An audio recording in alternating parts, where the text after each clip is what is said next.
Hello, welcome back to the NOTCAST. It's episode 305.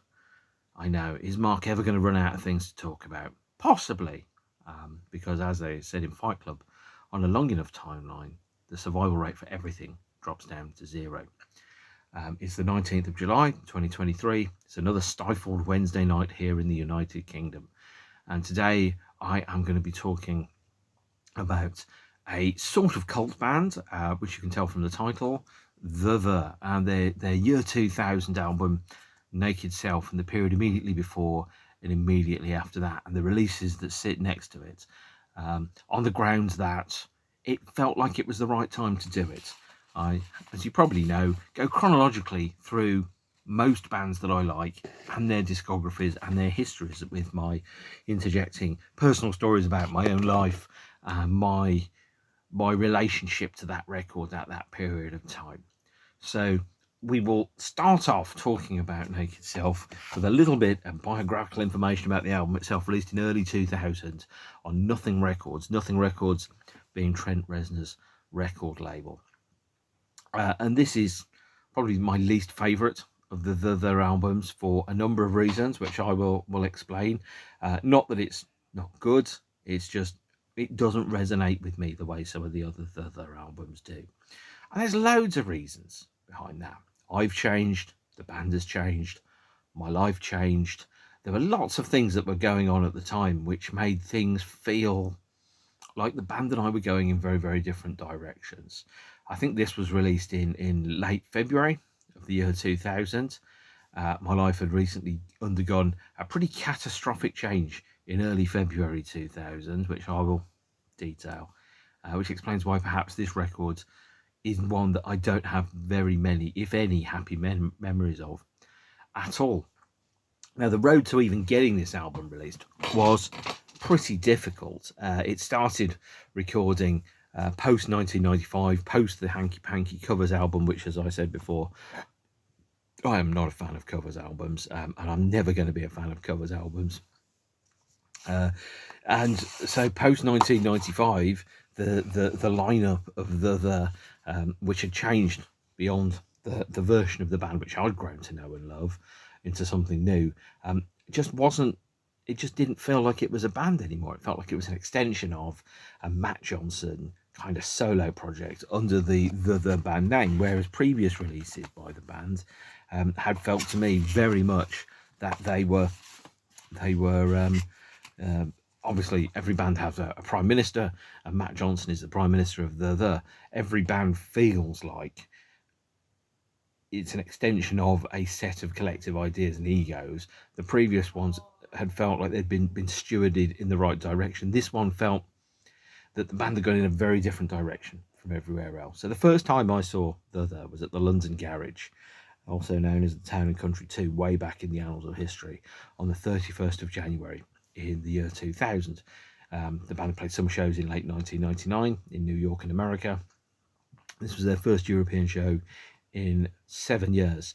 And when Matt came on stage, he kind of said, well, seven years is a long time. The Beatles had done everything in 7 years. And what had the achieved in the 7 years since they'd last played the UK? Well, they'd released a covers album and their lineup had changed dramatically.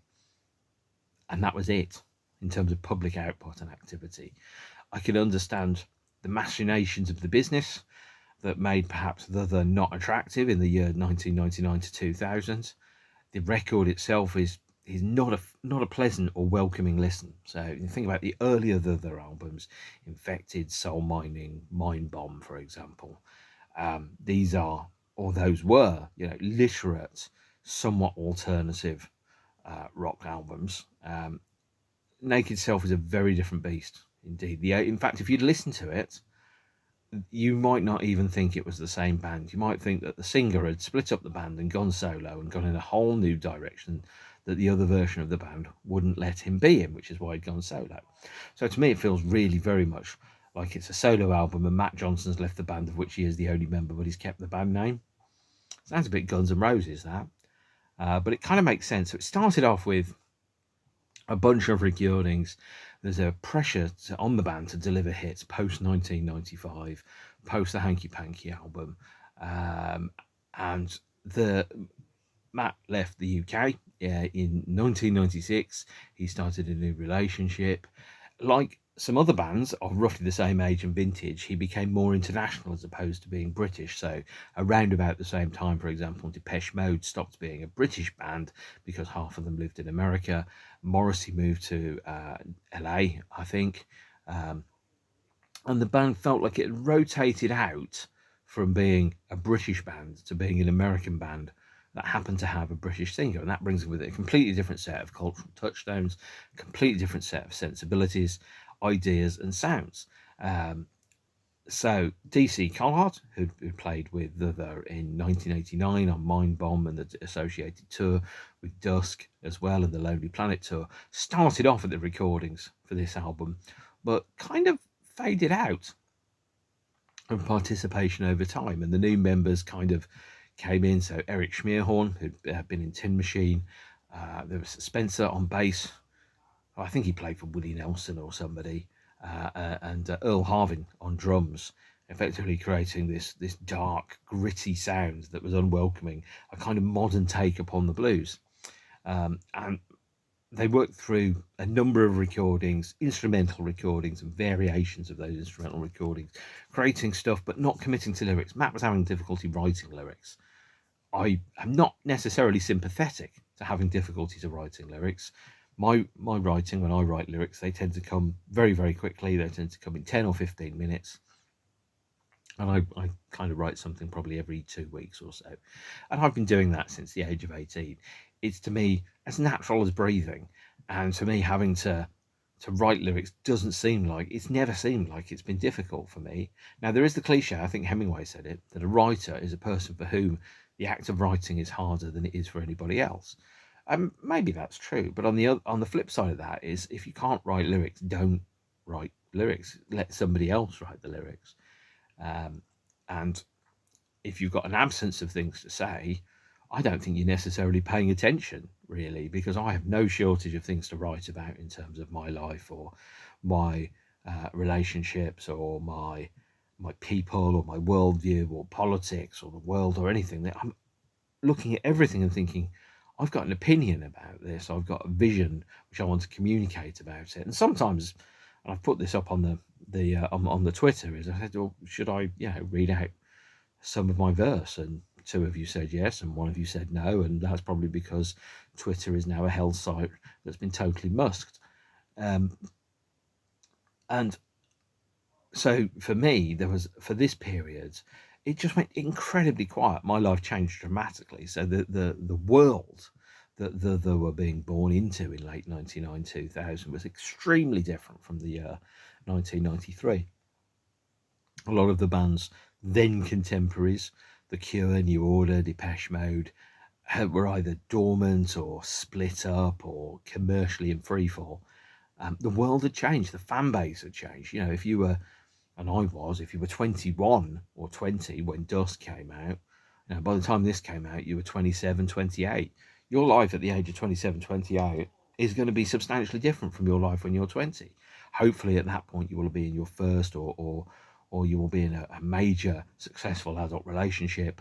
You might have started working, you might have got a career, you might have found where it feels like home. Whereas when you're 20, you're still in that process of working out, well, who can I be now? What can I be? Where do I want to be? Who do I want to be? Who do I want to love? Where do I want to live? What do I want to do for a living? So the passing of time and its endless crimes has an effect upon a band. And I've talked about this many times with The Cure, about Wild Mood Swings in 1996, Depeche Mode's Ultra in 1997, New Order's large application of their role in most of the 90s, was talking about how bands can't expect people to come back for them and be the same people that they were then. In the same way that when you step in a river, you're not the same person and the river isn't made out of the same water. It's different every time. So the expectation that they would be able to slot back in and be exactly the same thing just didn't exist anymore.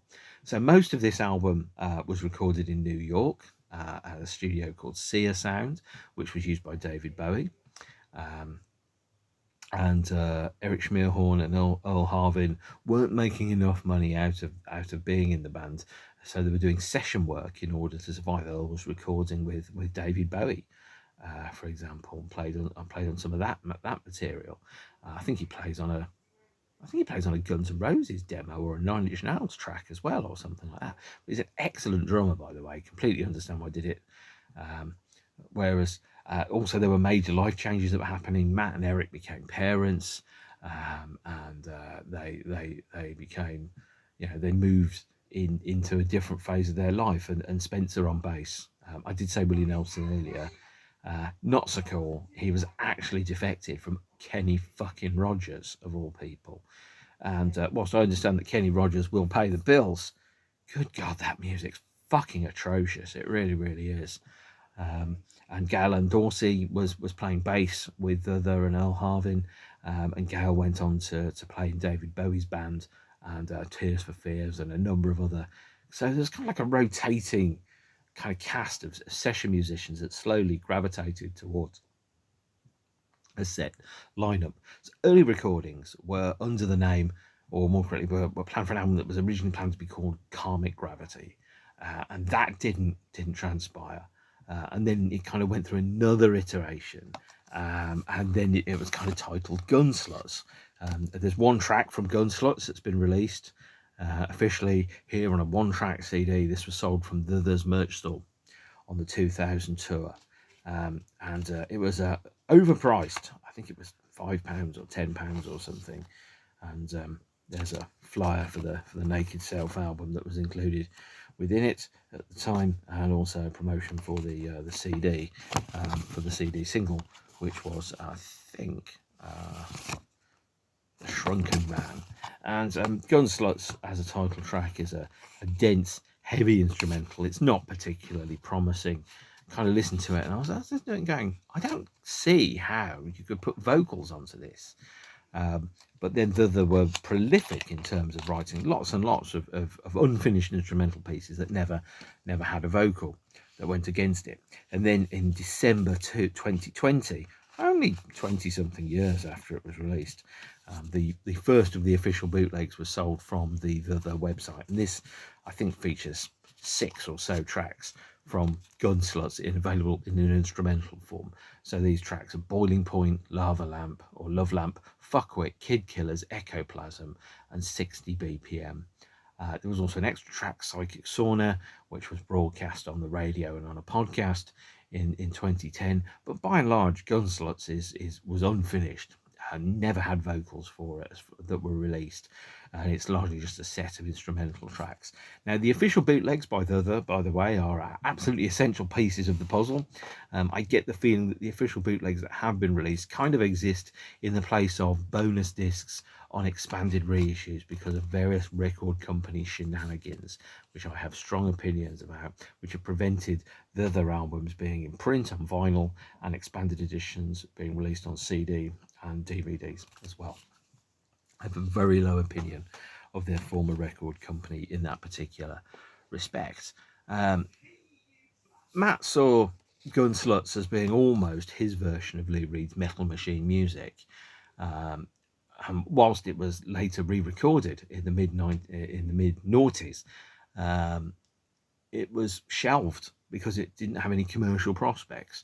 So the album NakedSelf, which is kind of like a next evolution on from Gunsluts, is equally commercially challenging, I think it's fair to say. I really struggled with this album when it came out, and I struggle with it now. As an album, it has a very unusual sound. It feels to me like it's a follow-up from Burning Blue Soul, in so much as Burning Blue Soul similarly has a lack of, or it's more challenging melodically. It has, the choruses aren't as obvious, the songs are slower, they're brooding, they're dirty. All the songs on NakedSelf are grimy and a bit sordid. It feels very much like you're being given a late night tour of cash in hand brothels, or perhaps that feeling when, if you're on a tube in London, and you kind of touch a wall, and the wall of the tube, the side of the wall on the tube, it feels, the side of the carriage, when you look at it, you go, it's carriage, I can put my hand against it. And take your hand away, and it's covered in dirt and soot and inbuilt grime, and that's what Naked Self feels like. It feels dirty and sordid, and it feels unrelenting. In fact, it very much feels like a low-powered lamp in an extremely dark room, which I hadn't really considered until the moment that I just saw it on the back of there. And it was rejected by Sony, I believe. He was delivered, then he was dropped by Sony.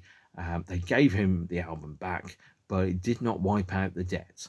And so it was the unrecouped debt was substantial. So in terms of royalties, I'm not sure that they have ever really had royalties for their sales. And it feels that in an act of petty corporate spite that the band's catalogue has been allowed to fall away to nothing over time. But instead, Matt Johnson had chats with Interscope. Interscope had a vanity label, Nothing, which was ostensibly Trent Reznor from Nine Inch Nails' label, signed to that and apparently got a 500k advance. Although Nothing didn't really support the album, there were more people from Sony at the shows than there were from the actual label Nothing. And at the time, Trent was touring the Fragile album, had some health issues and some addiction issues, and was barely present in terms of marketing or selling the albums. 7 years as a gap between albums is too long. Let's not talk about how the fact Kraftwerk have only released one album in the past 37 years. And the band had a low commercial profile as a result. They weren't on radio, they weren't on television. The album charted at number 45 in the UK charts. And whereas Matt wanted to release a political album about post-Thatcher's Britain, Tony Blair's Britain, but he moved to New York. And so the album came about, it was all steered around capitalism, corporations, the corporation versus the individual, the notion of corporations as being regarded legally in America as people and having the same rights as people, for example. And it became a very dark, gritty album that was very difficult to eat. Kind of like, when you chew on a meat and it's very thin and it's difficult to digest and it takes a lot of chewing to get to the point where you can swallow it. This was not a friendly album at all. It wasn't exactly hostile, but it was more kind of like an album that was covered in armor, and it was difficult to penetrate or gain an intimacy with it or a relationship with it. And of course, it came out in February 2000, and from my point of view, I had a relationship that came to an end in February 2000. I'm not sure whether we dumped each other pretty much simultaneously. I certainly started one day thinking I had a relationship and came out at the end of it and going, I'm never going into that relationship again. I'm not having anything to do with that person. And I think they felt the same thing about me. And when you split up with somebody, and hopefully you will never split up with anybody because it can be really horrible. But sometimes when you split up with somebody, the other person in the equation kind of has a view that everything that you've ever seen or thought about or read about has to be obliterated off the face of the earth. And it was a deliberately cruel separation, in so much as sometimes when you split up with people, they will say the worst thing they can possibly think of because somehow they regard you as an enemy to be destroyed and obliterated like an invading army. And that's what happened during the course of that separation. I don't know whether the person was seeing somebody else or not, but I was led to believe that they were, in a way that was convincing.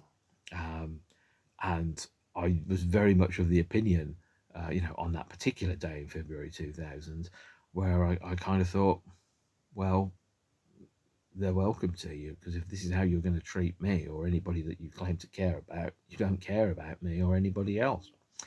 So I'm not saying it was easy. It was, effectively, it felt to me at the time that if my life was travelling on a road towards a destination, that a truck came across the barriers, hit my car and knocked it off the bridge and into the field, and then suddenly I was, in terms of my personal life, kind of in a car that was upside down with the engine still running, substantially injured in a field next door, and the direction of travel and the speed and momentum that I had for my life felt like it had been suddenly derailed in a hit and run. That said, maybe it also felt like, the other person that had the steering wheel had driven the car off the road, and I was like, well, I don't want to be part of this. So this album to me reminds me very much of me trying to listen to and love an album by a band that I once loved, failing to do that because the album wasn't in any way friendly, and it was almost the soundtrack to me trying to rebuild my life from a different perspective. By the end of that year, I'd moved hundreds of miles away. I'd started a new job. I was working through trying to find a good direction for my life to go in future. It took a little while to get there, but it got there. And this album to me, it reminds me very much of that period of my life, which was quite unhappy. For reasons of nothing to do with them, but to do with me, is I wanted my life to go in a certain direction and to travel in a certain way, and it wasn't doing that, and there was some work that I had to do in order to make that happen, and this album was the soundtrack to me trying to create that in my life. So I really struggled with this record. And the first show that I saw, 31st of January 2000 at the Garage, there was probably about 8 or 9 songs from the album that were played live. It was the first time I'd heard the songs, and I was kind of going, I'm not sure about this. This isn't what I thought the band would be. This isn't what I needed from that particular music at that point in my life. And so, yes, Naked Self is a difficult record for me to enjoy. Now, there wasn't a vinyl release for Naked Self. There was a standard CD and there was a book pack CD. This is the book pack CD which I bought, which helpfully tells me on the sticker 12 new songs from a limited edition hardback CD with a photo book. Apparently includes Shrunken Man, which was a single, and The Whisperers, which wasn't a single but planned to be a single. And it's a stripped down album that explores such sweeping emotions as fear, betrayal, karma, conspiracy, guilt, greed, numbness, depression, release, and addiction. Wow, that's going to be a happy experience, isn't it? So we go into Naked Self, and we have 12 tracks on the LP. The first one is Boiling Point, which is a co-write with Eric, which was part of the Gunslut sessions. And the book kind of opens out with photographs from New York presented in a sepia black and white kind of approach to try and create a vision of a world that doesn't quite exist, linked to each one of the lyrics. And there's the lyric there that says, "So below as it is above," which is a line from Boiling Point. And then there was the track Globalize, which has the line Kentucky Fried Genocide in there, for example. So there's New York, and there's the Kentucky Fried Genocide picture. Then there's lines about the imagery of a kind of quashed America, which for me, having not been to America at that point, it felt very alien. I couldn't recognize in these images the world that I lived in. And for me, one of the things about the previously is it felt like it was a literate British band that was talking about what it was like to be part of Western capitalism in the 80s, the 90s and the noughties. But for this felt to me very international, and I wasn't feeling vastly international. It was international in an exclusionary way, like when you watch an action movie and it's always set in New York or Chicago. And for me, I'm going, that's a film. In the way that when I went to Chicago, for example, or when I went to Miami or Vegas or even Oklahoma, what I was doing is I was walking down the streets and going, that one's in The Matrix. That one is in Payback with Mel Gibson, and I was going, oh, and I know where that is because that film tells me that down there's this thing here.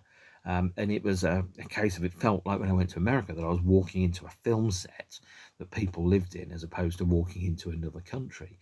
And so when you have a cultural reference point that's very American in terms of how it presents itself, to me, it feels a bit like tourism. But then I guess if you're in America and you're kind of listening to Country House by the Blurs, you might go, yeah, that feels a bit like tourism too. And so we have lots of photographs in the book, which feel to me like some kind of visual art project as opposed to maybe what the album really needed it to be. So that was one way of presenting the album. And I guess you were meant to look through it. And I mean, I guess if you lived in New York, you'd be like, oh, such an amazing New York album this is. But if you lived in London, it was like, well, where are the and what have you done with them? It's kind of like that meme that if you'd been kidnapped, how would you identify to people that you'd been kidnapped? And you might do an album like Naked Self and people will go, the have been kidnapped. So it was a difficult record. So we had Boiling Point as the first track, which I've kind of talked about again. And it's this dark, kind of grungy, kind of an extrapolation of Dogs of Lust, but heavier and harder and more abrasive and less friendly. And it felt very much like it was pushing you away. It wasn't allowing you to get close to it at all. I mean, it's taken me 23 years to get to the point where I listened to a live recording recently and I kind of thought, well, that's quite good. It's not really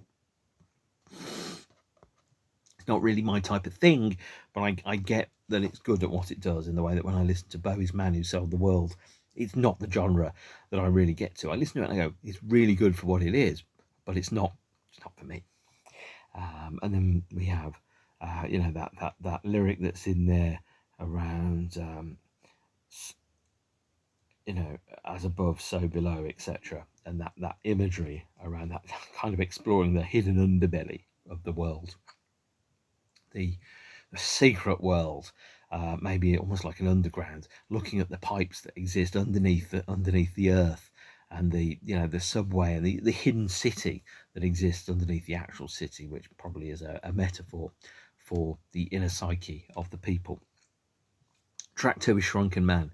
Shrunken Man was intended to be a single, and it was a single, but for me at least, the B-sides of Shrunken Man, and this is where I'm quite open about it. When I was buying singles, I always buying singles for the B-sides, because the B-sides were what mattered to me. And then when you had something like Shrunken Man, the B-sides were cover versions by other artists. Sorry, I put the flyer somewhere. There it is. So the B-side of Shrunken Man on the CD single, there was no vinyl release, by Dow, John Parrish and Fetus, and the and it's an edited version of the album version by The. But I bought singles for the B-sides. I didn't buy singles for the A-sides. I already owned the fucking A-sides. I was looking at music as a music delivery system. If I was going to buy a single, I wasn't going to buy 3 songs that I already had on the album, or performances by artists I didn't give a hoot about. I was going, no, I'm going to buy it because it's extra stuff from the band that I like, not extra stuff from the band I don't like. I wouldn't buy an EP of cover versions by other people unless they were spectacularly good, and I didn't really care for the particular artists which had been chosen to do the cover versions. But that's an approach which took place again with a later release by The, where at least one of the discs was all cover versions, continuing in the spirit and idea that was originally laid out with the Shrunken Man single, the interpretations of The. And so track 2, Shrunken Man, it's a little weird in terms of the lyrics. It has a lyric about Mr. Slow Blow, Mr. Yo-Yo, Mr. See Which Way the Wind Is Gonna Blow, hangs from a wire, fingers on fire, drifting higher and higher. And I'm kind of going, I don't really know what is trying to be communicated with this. I don't know what the plot is of this song. And I've always felt that if you're going to write a lyric, it's not just saying something, you have to have something worth saying. As I've already mentioned, I'm a massive lyrics guy when it comes to listening to albums, and a bad set of words will undo a good song far better than a good set of words would help a bad song. If you think about some of the most moronic lyrics in human history, and it's like, it's not just a bunch of verbal punctuation. The words are telling a story. They're conjuring an image, which is why I think Def Leppard's Pour Some Sugar on Me has some of the worst lyrics ever. And which is one of the reasons why I don't love Def Leppard as much as perhaps I could do. If Def Leppard were instrumental, yeah, I think I'd probably like them a heck of a lot more. If their lyricist had the talent of, any average bedroom poet, I think I'd like them a heck of a lot more than I actually do, because their lyrics are hot fucking garbage. So sorry, Def Leppard, you know your words aren't great. Track 3 on the album, by the way, is The Whisperers, which was meant to be the second single, but given the low commercial performance of Naked Self, never made it to single status. Now, this one, The Whisperers, is again a co-write with Eric. It was a promo single, took its name from a 1967 drama. But it's a very stripped back recording. Like much of the album, it doesn't feel like it's got particularly a strong inner life. So the instrumentation on previous other albums, by the way, was inventive. It was original. It was sharp, and it was kind of like looking at things from unusual angles. When you got to Naked Self, a lot of the music on Naked Self to me felt that it was very one-dimensional, maybe how it was deliberate, but maybe it was very one-dimensional, quite straightforward. It was like a standard modern-day retelling of the blues, which is exactly not where I was at all. The album was, I'm still not a fan of it 23 years later, because to me it's very, very conventional in terms of its instrumentation. It's like a rock band doing cover versions of previously unreleased blues songs. That in itself doesn't sound like that appealing to me at all. We have track 4, which is Soul Catcher, which is just Matt and Eric on guitars, and that is a song that's very clearly about the enormous changes that have happened in the world since 1993. There's a really important lyric about my life is halfway through and I still haven't done what I'm here to do. And my mummy said, what you give is what you get, and the only worth having is happiness. And now that's a great lyric, and really powerful, but that is a song which is probably better than anything else on the album, in my opinion. Track 5 is Globalize, which I think the band opened their 2018 tour with.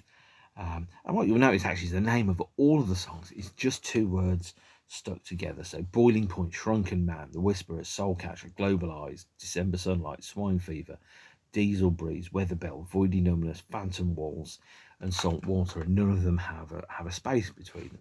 It feels that it's deliberately trying to make the songs as inaccessible as it can be, whilst not obviously called Fuck You, Punters and Sony, really. Globalized does have some a slight change in the lineup. It has some backing vocals from Lloyd Cole on, but that in itself doesn't make it worthwhile.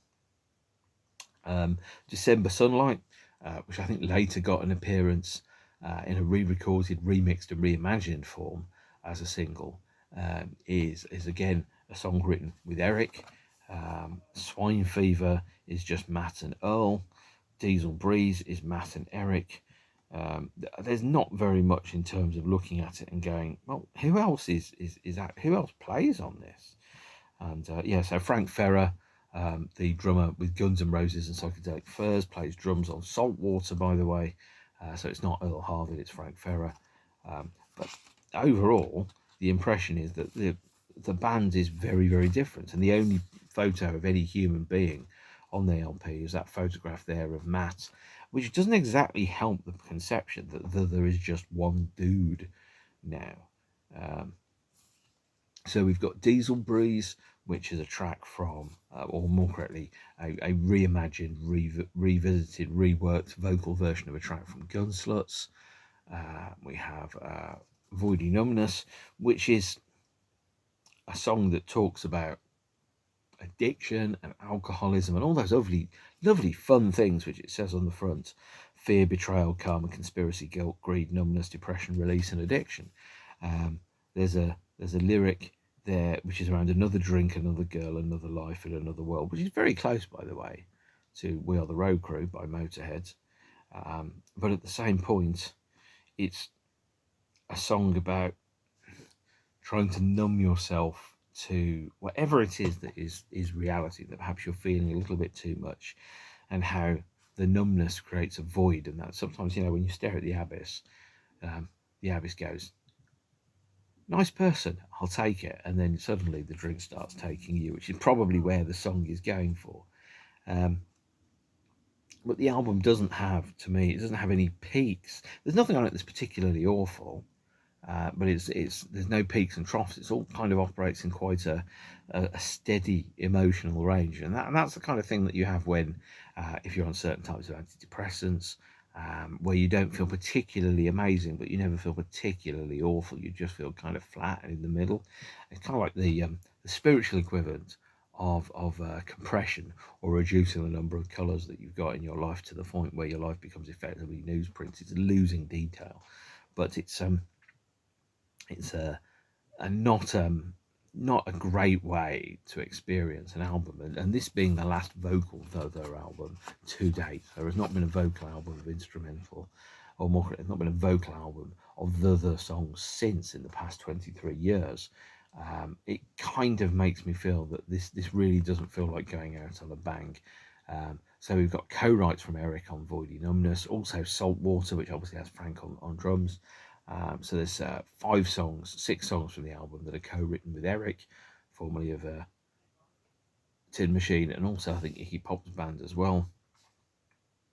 But what we don't have, I think, is a sense that this is it doesn't feel, if you listen to the instrumental versions of something like, let's say, Sweet Bird of Truth, for example, or Mercy Beat, or Violence of Truth, or whatever, you listen to that and go, yeah, that's definitely the. If you listen to the instrumental versions of the tracks from NakedSelf, you wouldn't sit there and go, oh, of course it's the. Listen to it, you can tell straight away. It feels more generic, it feels less individual, it feels less unique. It doesn't feel unique at all, and that, coupled with the live experiences that we had around about this time, and I saw the 5 times in the year 2000. I could have seen them a heck of a lot more, by the way, but I decided not to. So that first show there at the London Garage on the 31st of January, I then saw them at the Birmingham Irish Centre on the 2nd of April. I saw them in London on the 6th of April. And I saw them in London. I saw them in Nottingham on the 22nd of April at Rock City, which was sold out. I'm really surprised that was sold out, actually. And then the last time I saw them on this tour was Glastonbury at the 26th of June 2000. And I got to be honest, the last time I saw it, I kind of thought, I think I'm done, because I'm not enjoying the shows. They're not getting any better. I wasn't connecting with the material. My life was still pretty difficult. I just wasn't enjoying the shows at all. I just had this sense of disappointment. And seeing that 4-piece version of the band with, I think, Spencer Campbell on bass, from Kenny fucking Rogers Band, Earl Harville, incredible drummer, by the way, Eric Schmierholm, very good, but I don't think he was the right person for the and Matt. And I just wasn't enjoying the shows at all. It felt angry and hostile, and almost resentful was the air which I got from them. It was kind of like going, really, that's what you want to do? And I thought about the very, very something like Uncertain Smile, This Is the Day. They didn't feel, it felt like a bad cover band with the original singer from The as opposed to The, because they'd bent and twisted the songs and seen the songs as templates for their interpretation of it. And I was kind of going, actually, the song was really fucking good to start with. You didn't need to mess with it. So it was just this sense, by watching them playing songs like This Is the Day and Uncertain Smile, is just this massive sense of what you've actually lost, because the gap between the versions of the songs that they were playing at the time and the versions of songs that we knew that existed on the records was so wide. I ended up it just really highlighted to me what had changed, and the sense that something had been lost. And the tour wasn't selling huge amounts at all. I think that by the time that you got to the tour, it was loss making. I think the tour was losing about £1,000 a night. Matt was paying for the overage himself. And whilst obviously you're the boss of that, you get to the victor go the spoils. At the same point, if you're loss making, you're the guy that's working really hard and losing money at the same time. So he gets to keep the profits, but he also takes the risks. And the The Australian promoter, for example, went under, so they didn't get paid for that tour, so the tour was cancelled. And by the time it got to the last few shows, which was the Shepherd's Bush Empire, which instead I chose to see the Wonder Stuff on one of their reunion gigs, and the last show at Cologne on the 16th of December, I was just like, I'm not enjoying this. I'm not enjoying the shows. I don't want to go, so I didn't go in the end. And the last show in Cologne, by the way, got an official release on the official bootlegs that was released a couple of months ago. This is number 7. This features the 16 or so songs from the last show of the tour, 13 songs, which was Cologne in 16th of December. And that was broadcast on Rock to Last as well. And those songs are Boiling Point, Voidy Numbness, Dogs of Lust, Helpline Operator, Global Eyes, Soul Catcher, This Is the Day, December Sunlight, Swine Fever, Phantom Walls, Love Is Stronger Than Death, Bluer Than Midnight, and Armageddon Days Are Here Again. So the last song that played live for a long time was Armageddon Days Are Here Again. And it was, at the end of the show, Matt says, maybe we'll see you next year. Well, we didn't. And in fact, apart from a one-off show in 2002, we didn't see him for another 18 years. The official bootlegs are effectively bonus disc material. So if the record company hadn't been wankers, we could have had these officially released in multi-disc box sets. So, for example, you could have had the 6 or 7 instrumental tracks from Gunslots. There's also an acoustic radio session from the year 2000 that's official bootleg number 5. And this features acoustic versions of Armageddon Days, Soul Catcher, This Is the Day, Weary Blues from Waiting, The Beaten Generation, Phantom Walls, and Love Is Stronger Than Death. These bootlegs, by the way, really good.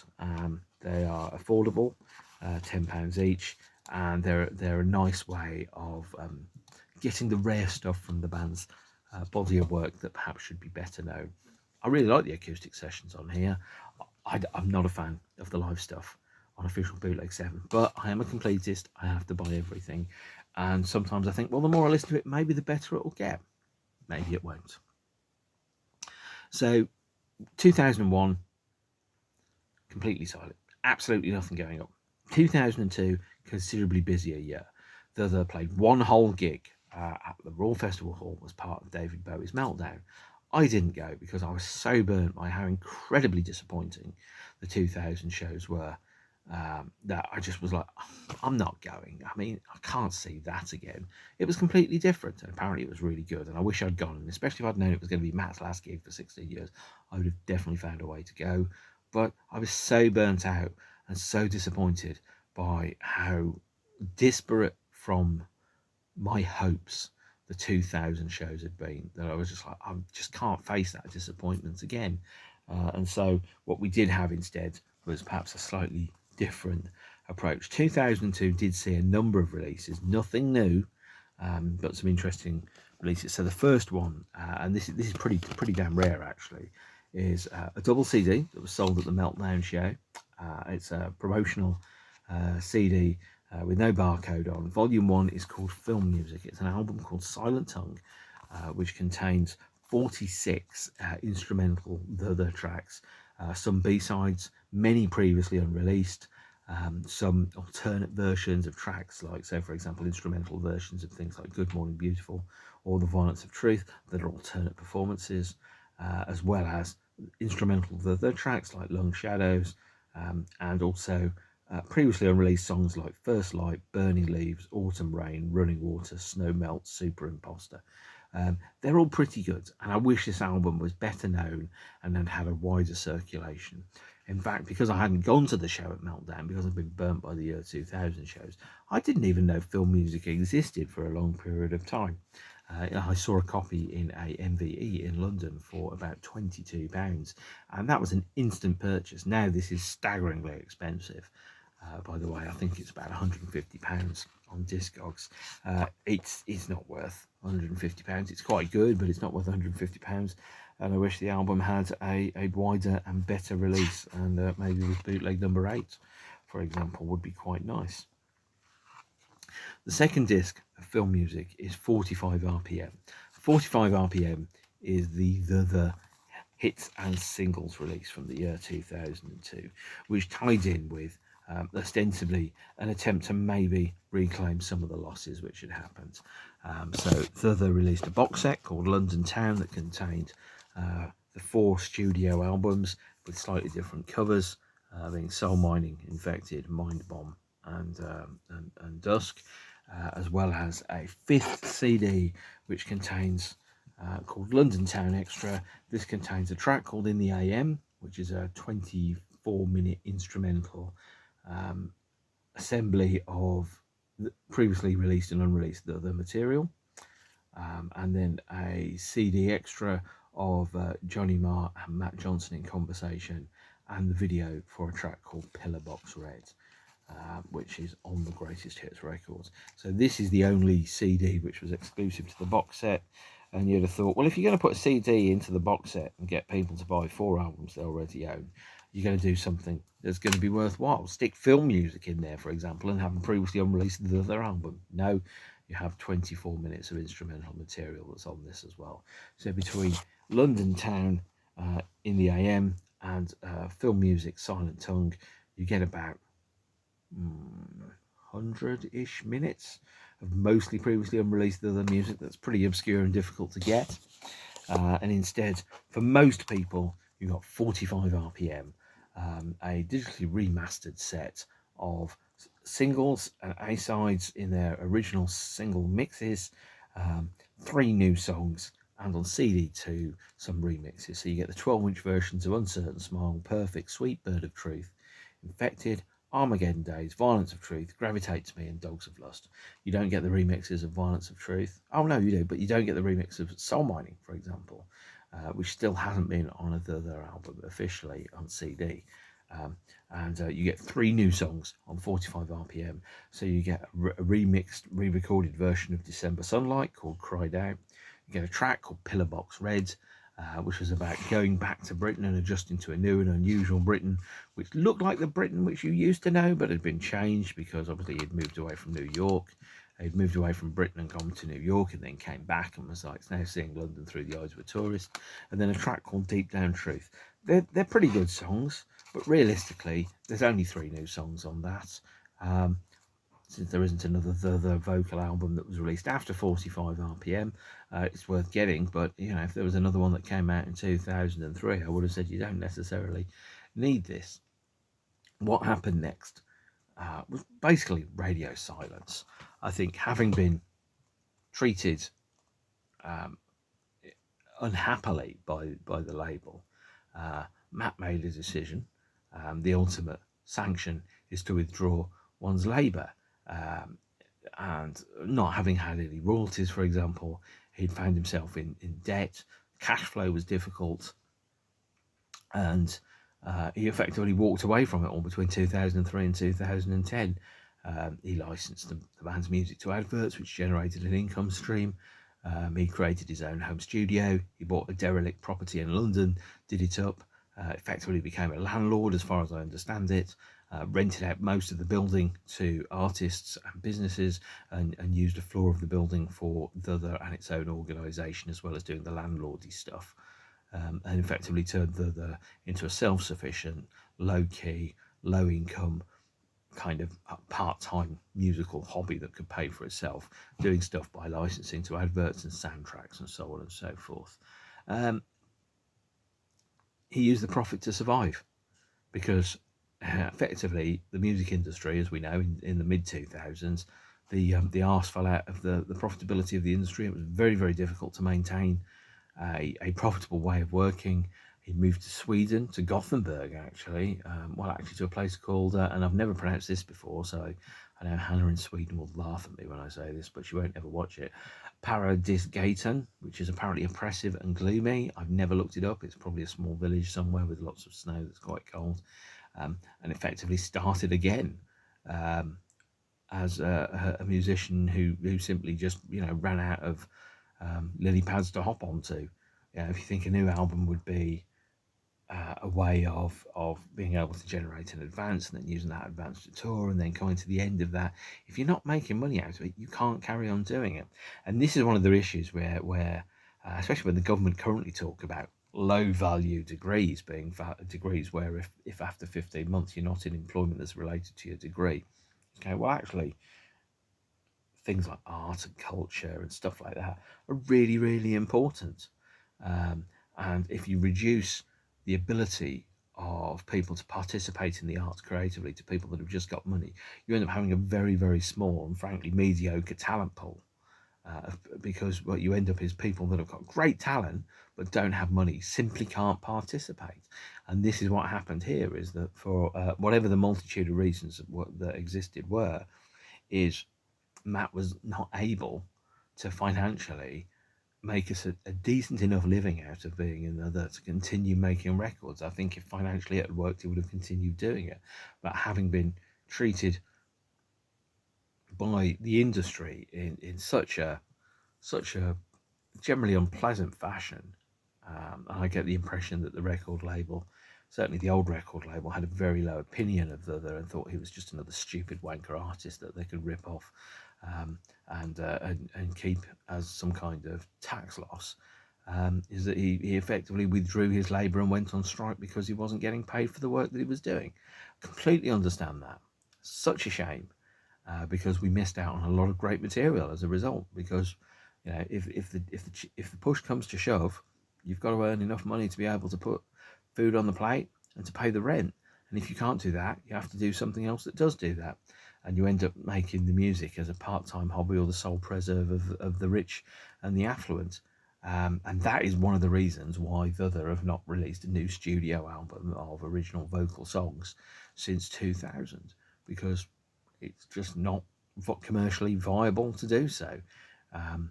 Loads of people made loads of money out of the other, but Matt and the other probably didn't make anywhere near enough to justify the work that he put in. And at a certain point, you decide that you're not going to play the game anymore because you'll always lose. And that is where the were and have been for a long, or were for a long period of time, until they came the rebirth of the band. That is me talking about the Naked Self album. It's a difficult album. You might think I've been harsh on it or difficult or been a bit bitchy.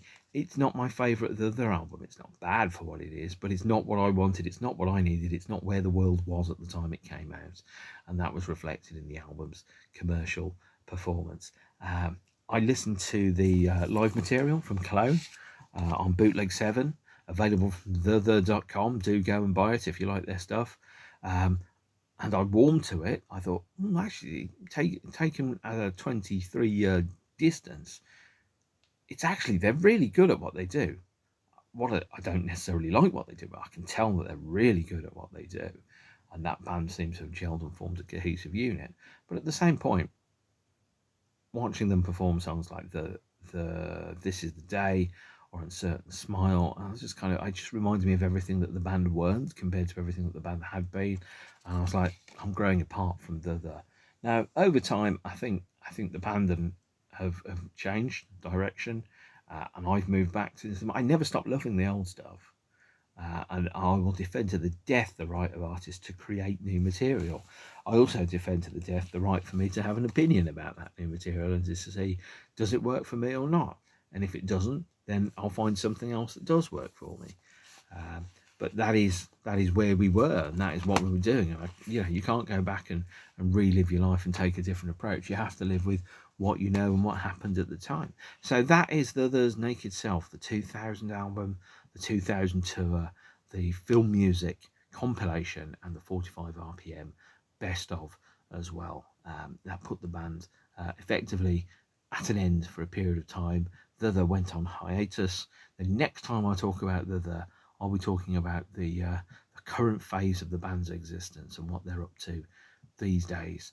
But in the meantime, if you sat around going, is Naked Self any good? The answer genuinely is, it is quite good. It's not quite what I want from the other album, but I think it's quite good and it's well worth investigating. So do pick it up. It's probably £1.24 on Amazon.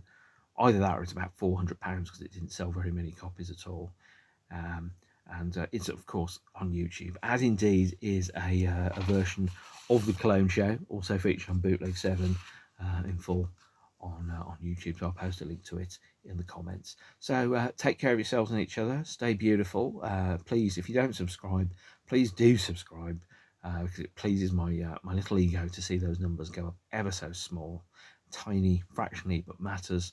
And I will see you all again probably about a week from now. I am on holiday for the weekend, and I'll tell you all about that next time we see each other. Okay, stay beautiful, and I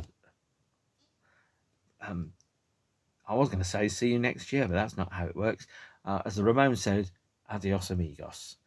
So see you later. Or is it adios amigos? I don't know. That's kind of like if I actually pronounce Wednesday the correct way, the way that it's spelled. It's Wednesday. Nobody calls it Wednesday. Nobody calls it that. It's Wednesday. And since today is Wednesday, that is where I am going to end. See you later. Bye.